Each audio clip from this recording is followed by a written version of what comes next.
Good morning. We are extremely pleased that you are here. You are extremely pleased that you are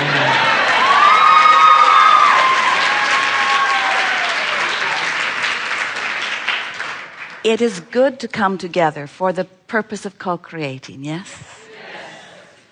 Co-creating at its best. You are knowing what you are wanting. You are enjoying knowing what you are wanting. Have you figured out how it is that you know what you are wanting? It's nice that life focuses you, isn't it? Sometimes you think that you would rather not know what you want so much, because the reason you know what you want so much is because you know what you don't want so much. Something about that focusing that helps you to discern. And it's helpful when you focus yourself gently, but there is nothing wrong with extreme experiences that cause you to focus. Do you like strong desire? Yes. Do you enjoy strong, not yet manifested desires? Not so much. That's interesting, isn't it? And yet, if you knew what we know, and at some level you do, if you knew that if a desire exists, it can be manifested, then wouldn't the promise of that manifested desire make it worth the unfulfilled yet desire if you really knew? Yes. So what's the holdup? How is it that you don't really know? How is it that you can live life and hatch a desire or a whole bag full of them, and even though they have not yet come into full blossoming, see it, hear it, smell it, taste it, touch it, fruition, you sometimes lose sight of the promise of it because the reality of the absence of it is so obvious? Is that what it is? So you're hung up on what is. Is that what you're telling us? Are those the words we just put in your mouth? Yes. Those are the words we just put in your mind. Because what is, you like what is, don't you? You like what is. Why do you like what is so much? What is it about this manifested moment that is so intoxicatingly important to you? What is it about what is? Well, it's because you can decipher it so fully. All of your physical senses are observing it. So you're seeing it and hearing it and smelling it and tasting it and touching it. And you say, this is reality. And we say, it is. It is reality. It is a manifestation point. Because as you're being in your now, everything that you are perceiving through all of your senses, and let's talk about the sense that you hardly ever talk about, that is the most important sense of all, and that is your emotional sense, how you feel in the moment, what you're seeing, what you're hearing, what you're smelling, what you're tasting, what you're touching, but what you're feeling in the moment, that's your manifestation point, isn't it? That's your manifestation point. The manifestation of the emotion within you is really big, isn't it?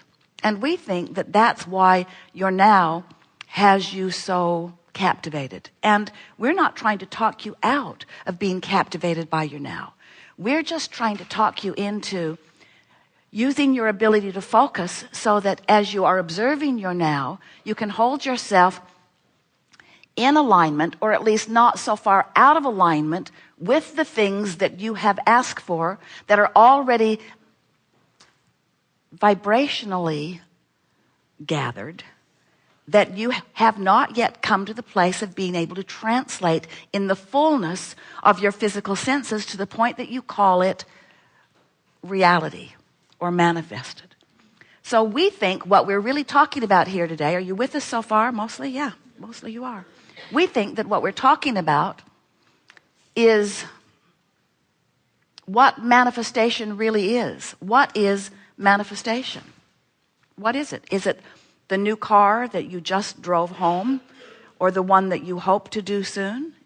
Is it the house on the beach? Is it the relationship that you've been yearning for? Is it the pile of money? Is it the empire you're trying to build? Is it the perfect business environment? What is a manifestation? And we notice that often when you think about manifestation, you're thinking about those things or those experiences, those pinnacle, peak kind of things, those life-changing things. Oh, I want to create, or I want to manifest this kind of lifestyle, or this kind of relationship, or this kind of work experience, or this kind of meaningful, life-fulfilling experience. And we say, good for you, good for you, good for you. But when we talk about manifestation, we're talking about right here, right now. What has manifested in your life, which means how do you feel about your money? How do you feel about your body? How do you feel about your relationships? How do you feel about your economy? How do you feel about your government? How do you feel about your world involvement? How do you feel about your ecology? How do you feel? How do you feel? How do you feel? What is your perception of life? What is your manifested right here, right now perception of life? And the big question is, does it include, or better said, are you allowing it to include who you really are and what you really know and what you really think and what you really feel about all of that? Because most humans, the beasts are an exception because they're tuned in, tapped in, turned on.